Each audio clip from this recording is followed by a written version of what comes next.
여러분, 우리 예수님께서 율법의 본질은 행위법에만 있는 것이 아니라 심령법까지도 함께 있다라는 것을 알려주시고, 그것을 증명하기 위해서 이제는 율법 그것이 전부가 아니라 하나님 나라가 임했기 때문에 새 언약이 무엇인지를 우리에게 말씀해 주신 것입니다. 그럴 때는 그것이 결코 비유가 아니라 직접적으로 명제적인 진술을 하고 명령을 하고 권고하는 그런 이야기를 유대인들에게 하신 것이죠. 그러나 율법과 비교된 것이 아니라 마태복음 13장으로 넘어가면 하나님 나라 보이는 세계가 아니라 이 영어의 세계 하나님 나라의 비밀을 우리에게 알려주실 때는 모두가 그 비밀을 비유로 말씀하신 것을 볼 수 있습니다. 그러니까 핵심은 하나님 나라에 대해서 말씀을 하시더라도 율법과 비교해서 말씀하실 때는 비유로 하신 것이 아니지만 하나님 나라 자체에 영의 세계 그 자체를 우리에게 알려주실 때는 비유로만 말씀하신 것입니다.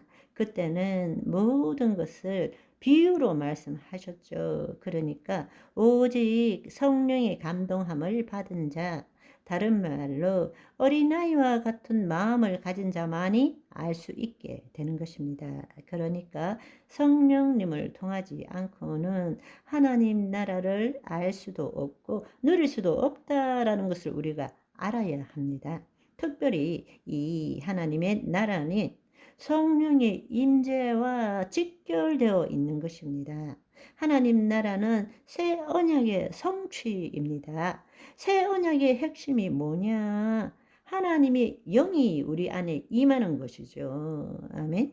하나님의 영이 우리 안에 임함으로 그 법을 우리 속에 두고 우리의 굳은 마음이 부드러운 마음이 되고 하나님의 말씀을 이루는 자가 되는 것이기 때문에 성령이 우리에게 임하실 때라야만이 우리는 하나님의 자녀로 거듭날 수도 있고 진리의 영이신 그 성령을 통해서 영의 세계를 깨달을 수도 있고 누릴 수도 있게 된다라는 것입니다. 성령을 무시한다라는 이야기는 하나님 나라를 부정한다는 이야기이고 만세로부터 감추어져 왔던 하나님의 비밀의 경륜을 무시하는 것이랑 똑같은 거죠. 무슨 말인지 이해하시겠죠? 여러분, 이 하나님 나라의 비밀을 비유로 말씀하신 이 이유를 우리가 제대로 이해하기 위해서는 아주 세밀하게 볼 필요가 있습니다. 왜냐하면 공간 복음에 따라 조금씩 다르게 말하기 때문에 전체를 보지 않으면 정확한 의도를 파악하기 힘들게 되어 있습니다.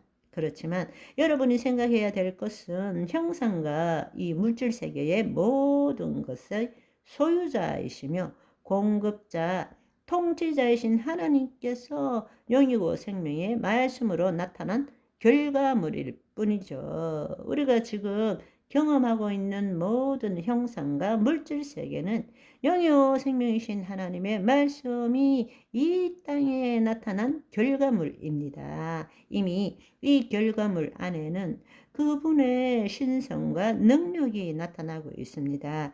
근원은 하나님의 영이요 생명인 말씀이고 비물질 세계에 나타나는 그 말씀의 실상이 이 땅에 나타난 실체가 된 것이 우리가 보고 있는 모든 것이란 말입니다. 그러니까 결국에는 이 땅을 보면 그 근원인 하나님의 말씀을 볼 수 있는 거죠.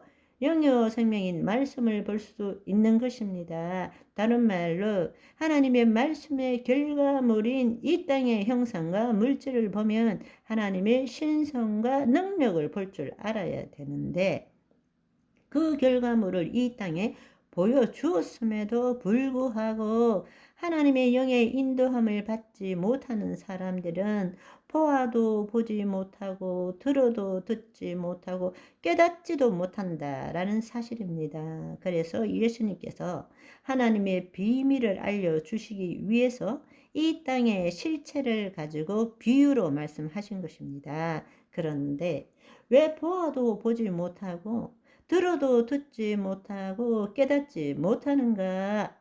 그렇다면 그 말씀의 실체인 이 결과물을 보여줬는데도 왜 깨닫지 못하는가? 그것은 마태복음 13장 15절에 뭐라고 말씀하시는가 하면 이사야 말씀을 인용해서 이 백성들의 마음이 완악하여져서 그 귀는 듣기에 둔하고 눈은 감았으니 이는 눈으로 보고 귀로 듣고 마음으로 깨달아 돌이켜 내게 고침을 받을까 두려워함이라 하였느니라 말씀하십니다.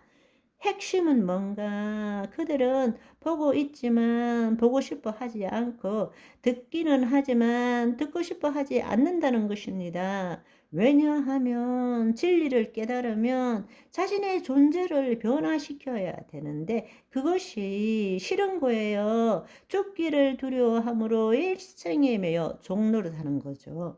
진리를 알면 자신이 누구인지를 알게 되고 자신이 누구인 줄 알게 되면 자기를 포기해야 되는 거죠. 나와 하나님과의 관계가 아니라 내가 죽음으로 하나님 안에 있는 내가 되어야 되는데 그게 싫은 거예요. 여기에 핵심은 뭔가 하면 눈으로 보고 귀로 듣고 마음으로 깨달아 돌이켰어. 자신이 고침을 받을까 두려워하기 때문에 아예 볼 생각을 안 하는 거죠. 들을 생각을 안 하는 거죠.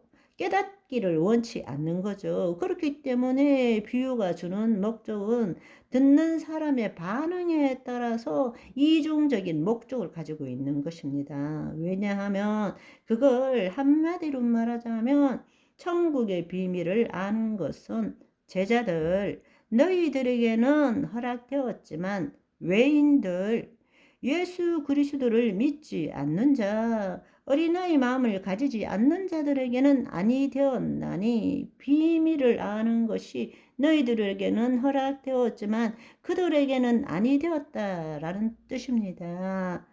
주의 말씀을 받아들이는 자, 예수 그리스도를 믿는 자, 어린 나이의 마음으로 말씀을 받아들이는 제자들은 하나님 나라의 비밀을 깨닫게 되는 것입니다. 아멘.